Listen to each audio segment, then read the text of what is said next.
Okay, this is Mrs. A with another experience. Today we're going to continue problem solving with polynomials. And today's problem is going to be about a falling object, and we are going to isolate a variable in a polynomial. So let's get started.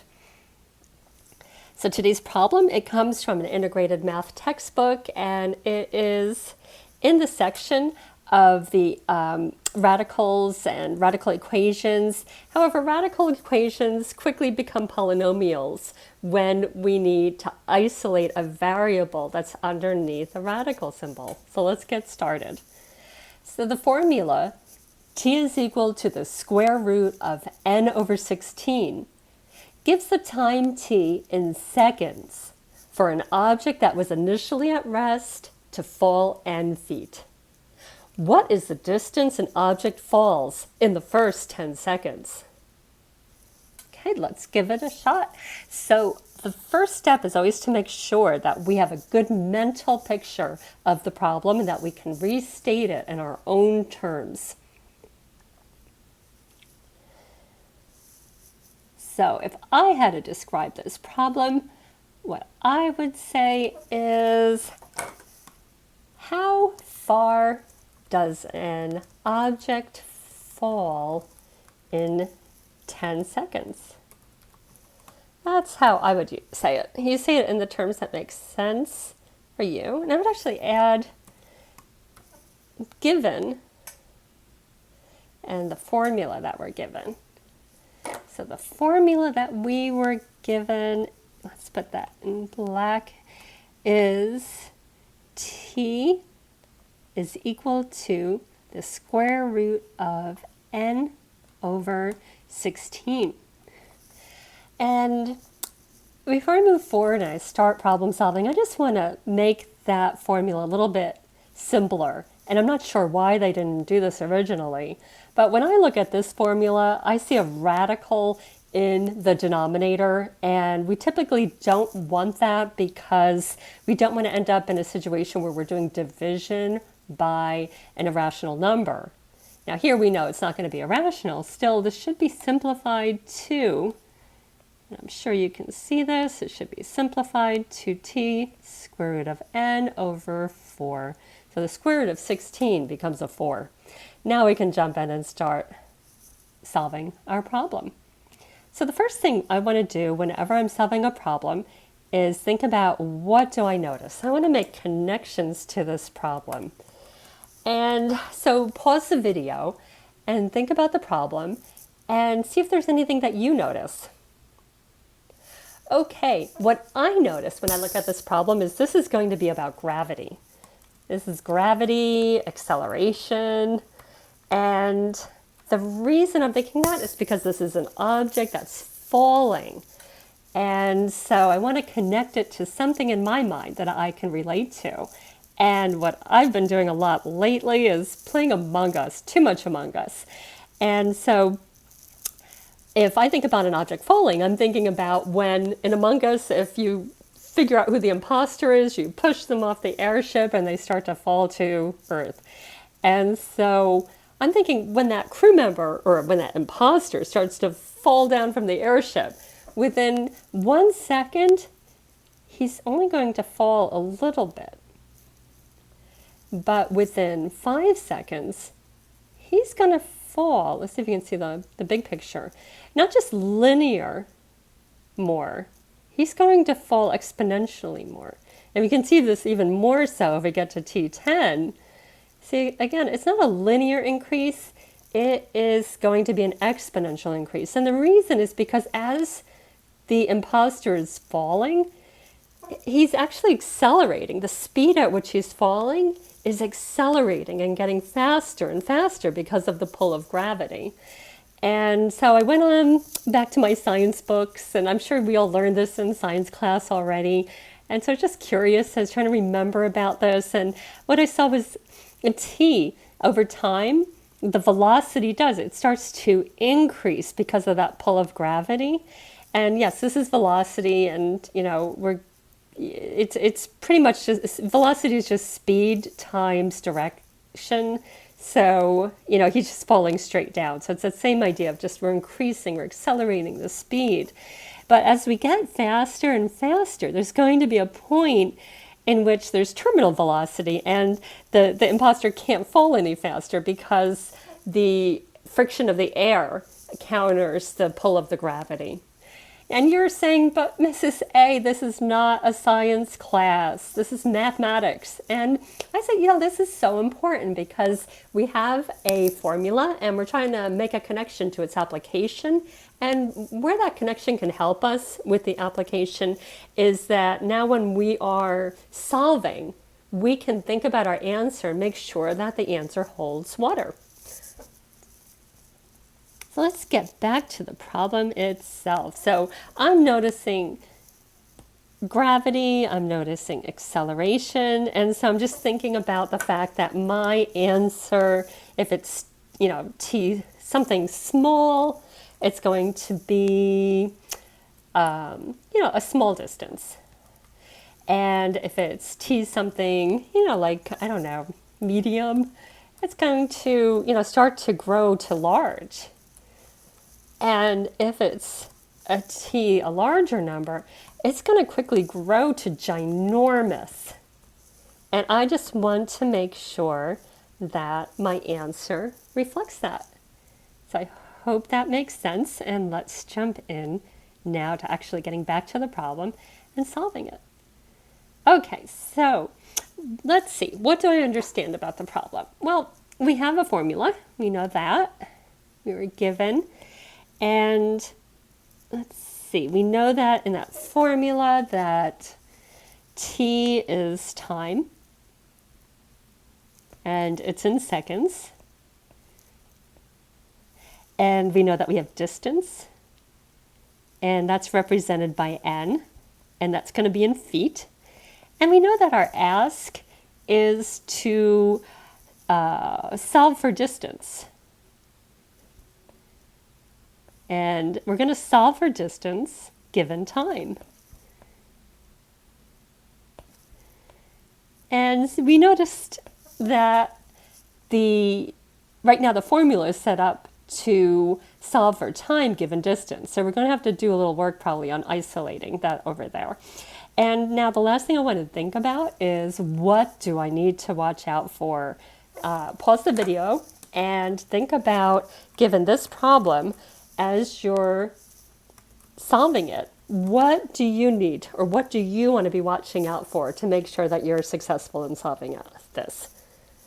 Okay, so what I think I want to be careful with is I'm noticing radicals, and I'm noticing that I'm going to need to isolate a variable that's under a radical. So I'm thinking I'm going to be keeping my eye out for extraneous values. And hopefully you remember extraneous values. What I do is whenever I have a vocabulary term that I'm not sure of, perhaps I learned it in the past and I forgot about it, or I just never learned it, I always go back to like what we used to do in 5th grade, where we actually make a vocabulary card. And this is equally effective for mathematics. And I'm in this big Marvel kick right now, right? So whenever I'm making a vocabulary card, I tend to make it like a Marvel comic. And so what I describe extraneous values is it's a big oopsie. It's when the solution that we get, it looks like it's correct. It looks like it holds water. But when we actually check it by substituting it back into the original equation, we find out it is wrong. And I've got this great example over here just to remind us what extraneous values, why they happen.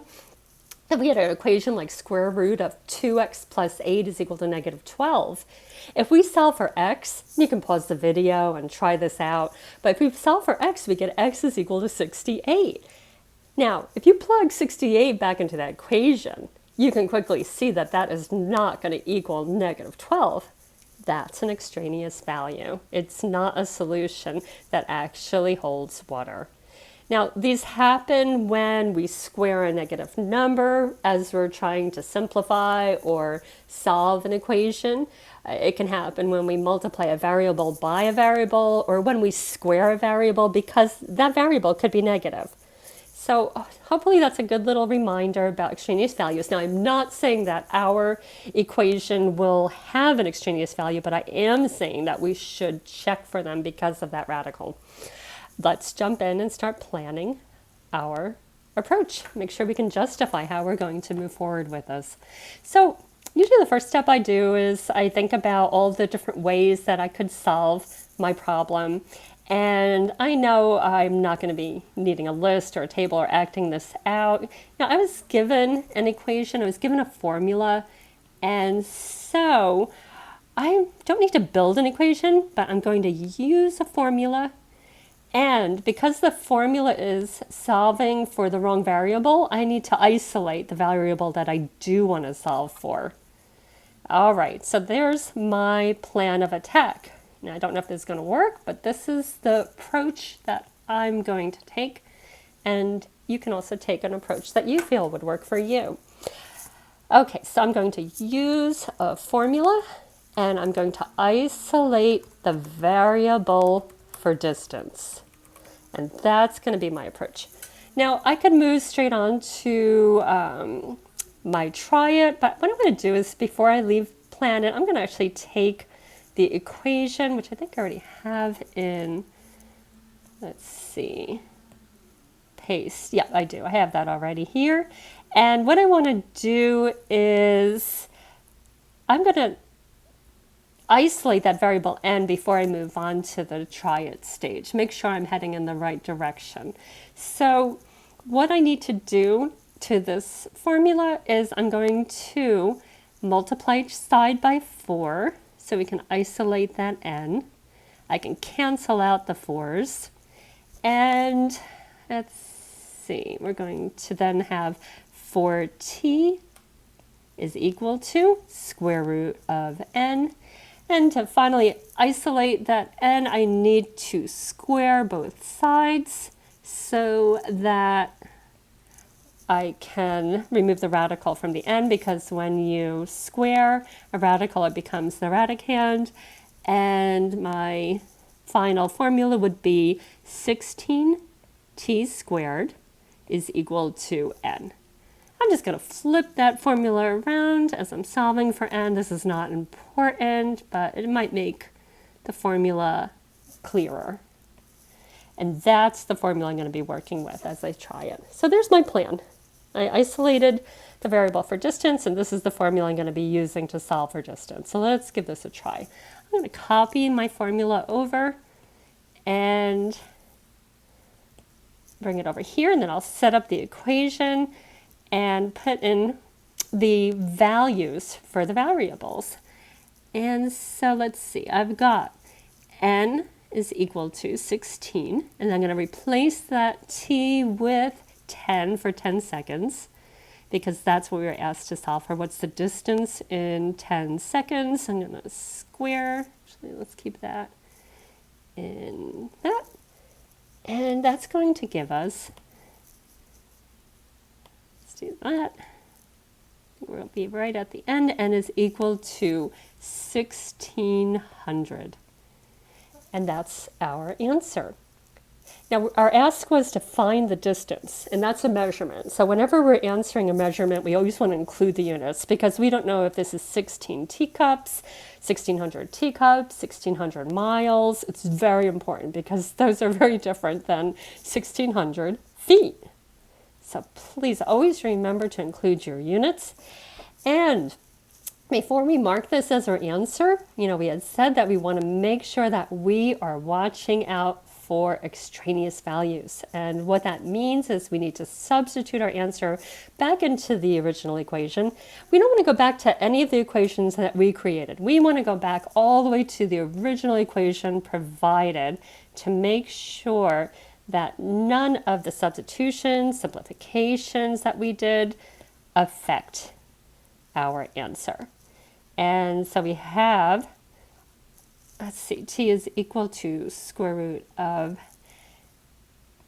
n over, which would be 1600 over 16. And we can quickly see that that is going to be 10. So we are happy. This is actually a perfect non-extraneous value solution. and we can mark this as our answer. We did it. Okay, now when we're done, we never want to just move on. We want to look back at the work we did and make sure that our answer holds water and compare it to how other people would have approached this.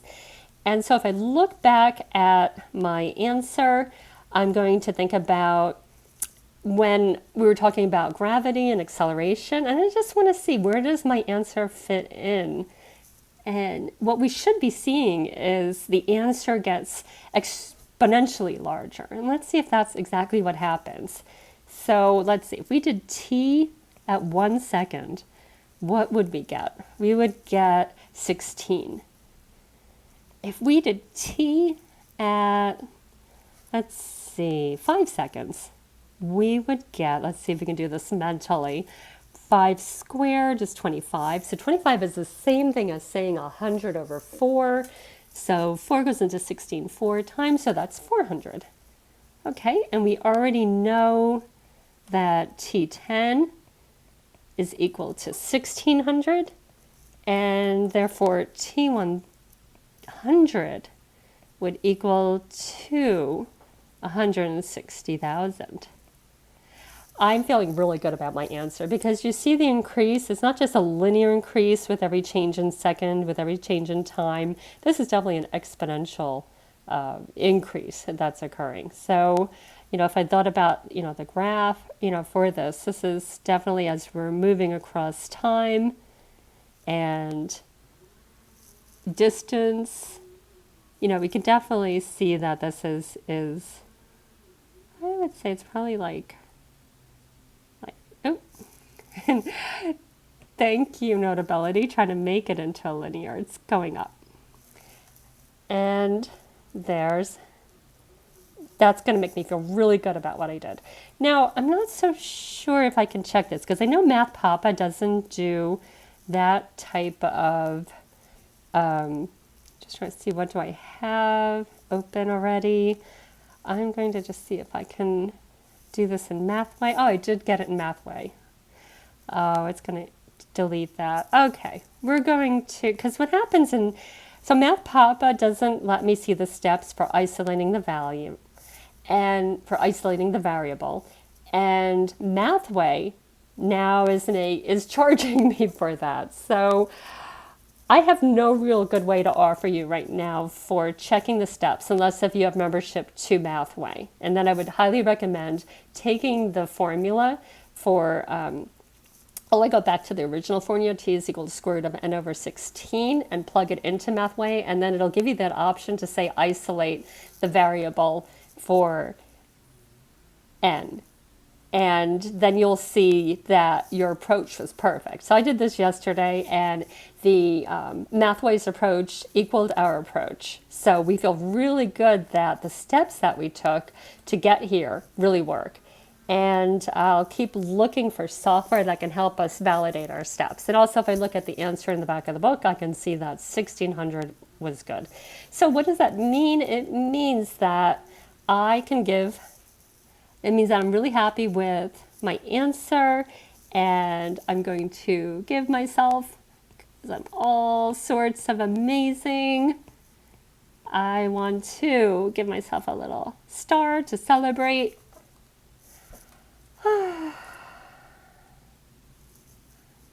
Let's see, and we'll put that here.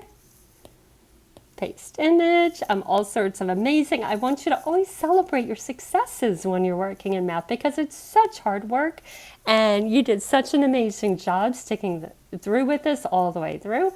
And so the last step I want to do though before we go is we always want to think about, what do we wonder? Pause the video for a second and think about, what do you wonder about this problem? What would you think might be asked next? What makes you curious about this problem? Put the video on pause and come back in a couple of minutes. Okay, what I wonder is this. I think about that original graph we saw, and I'm wondering, does the formula hold water for terminal velocity. So, we looked at our science book and we saw that if it's involving gravity, that the increase should start to level off. And when I look at this formula for n is equal to 16t squared, I don't see anything in the formula that's going to make that distance level off over time because of the friction, the air friction, and versus the force of gravity. And so it just makes me want to kind of look up in a science book what in a mathematical formula actually creates that limit, so that as it approaches terminal velocity, the distance starts to, or I should say the speed starts to level off. The distance should start to make a change more at a linear rate. And I don't see that here. So I might want to go to Desmos and play with the formula to see if I can replicate that curve we saw.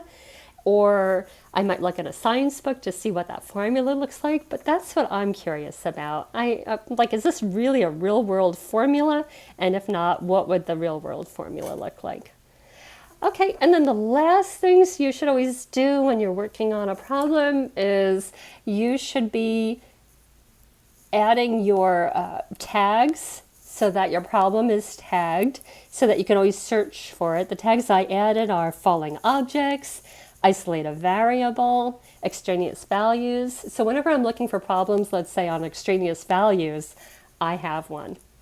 And that's it. So please, if you have any comments or questions, put them into the comment section. If you want to see a problem solved, please feel free to ask. And I hope you have a wonderful day.